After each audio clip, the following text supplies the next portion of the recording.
Good morning, everybody. It's a beautiful day here in Key West, and I am taking the ferry to Dry Tortugas National Park.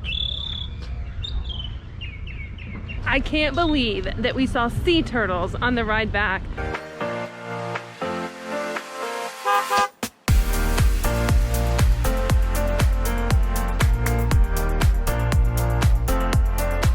This morning, we're boarding the Yankee Freedom III. I have my pass and I'm ready to go. The ferry ride to Fort Jefferson is over 2 hours. I'm gonna take the tour of the fort because I'm there for the national park, and then I'm gonna enjoy the beach. They provide snorkeling equipment, breakfast, lunch, hopefully everything else that I need. I checked out Key West yesterday and now I'm ready to get on the boat and get the day started.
Just got off the ferry. I filled my water bottle and lunch is in about 2 hours.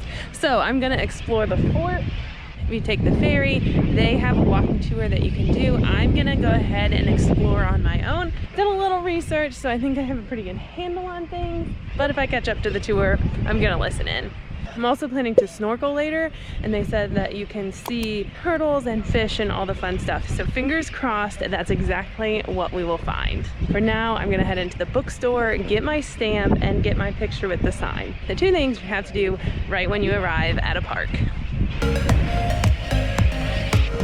I waited a few minutes to get my picture with the sign, and now no one's here. They're coming.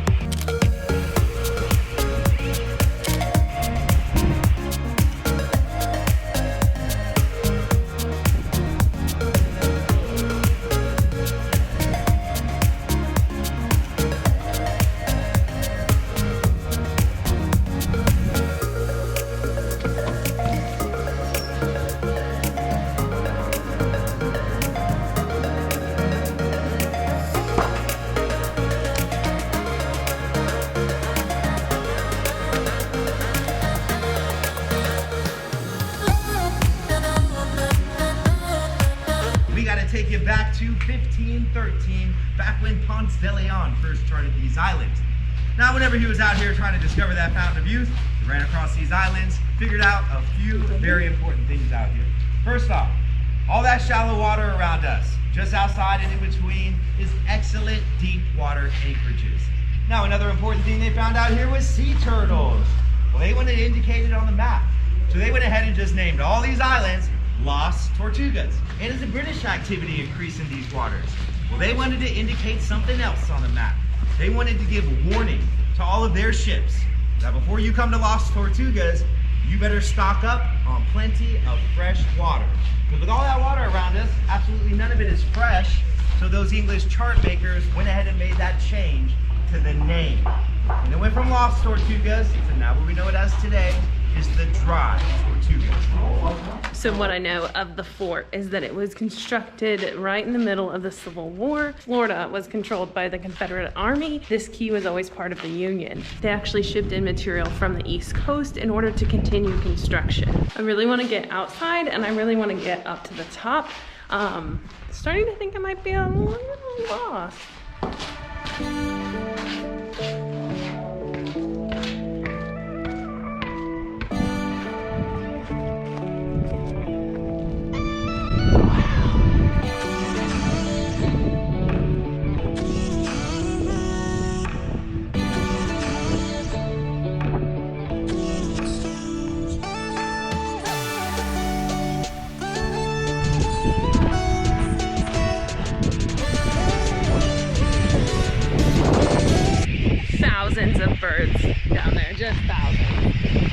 lot of bird watchers on the boat, so it was fun. Anytime we saw something, everybody got their binoculars out and their cameras. It's been fun because they're here.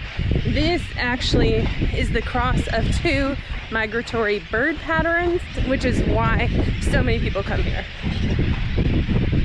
Like a destination for bird watchers. I'm here. This amazing fort. Wow. Talk about a view. And I'm about to go grab lunch, snorkeling equipment, and see what's underwater.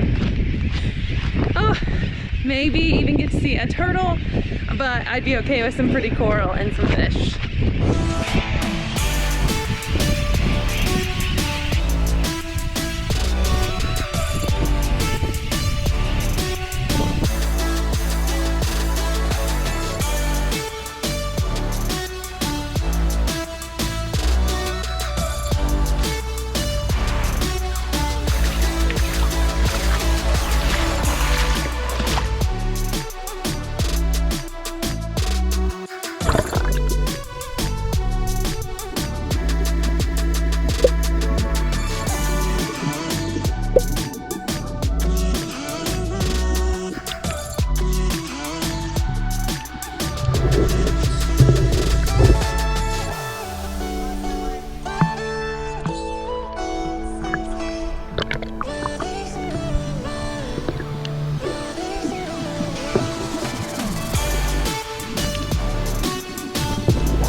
The sun is brutal out here. I wanted to show you above ground where I just snorkeled.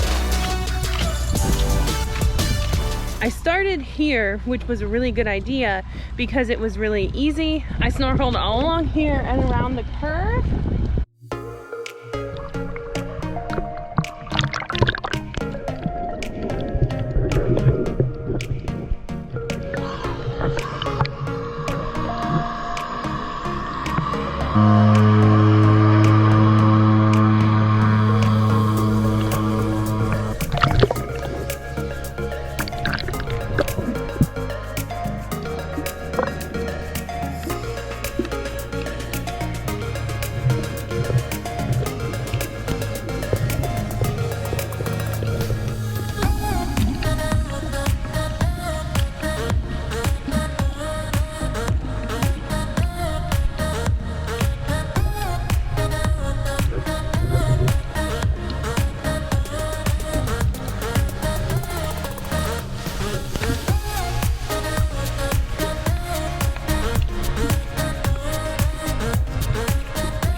Everybody's saying that there's a lot of coral out that direction. I have about 20 minutes, so I decided I need to go check it out.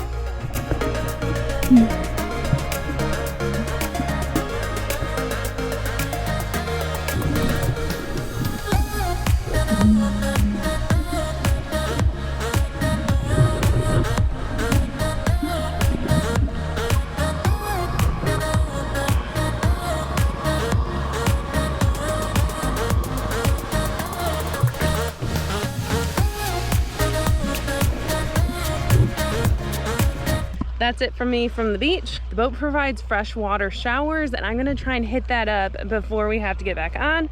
So it's about 2 o'clock. I'm gonna head back over to the boat, but it is hard to leave for sure. I'm so happy I went out for that last snorkel dive. I was able to see a bunch of purple coral, and it was perfect.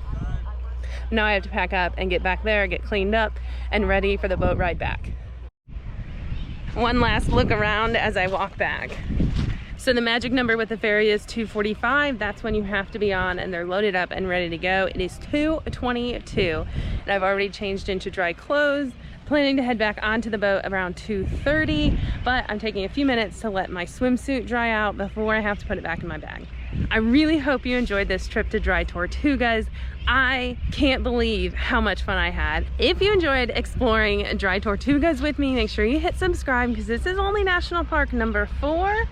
And I have 63 to explore this year. Make sure you're subscribed so that you can come along with me on all the other ones. If you enjoyed the fort and snorkeling and all the other things, give the video a big thumbs up. I'll see you in a few days at Everglades National Park.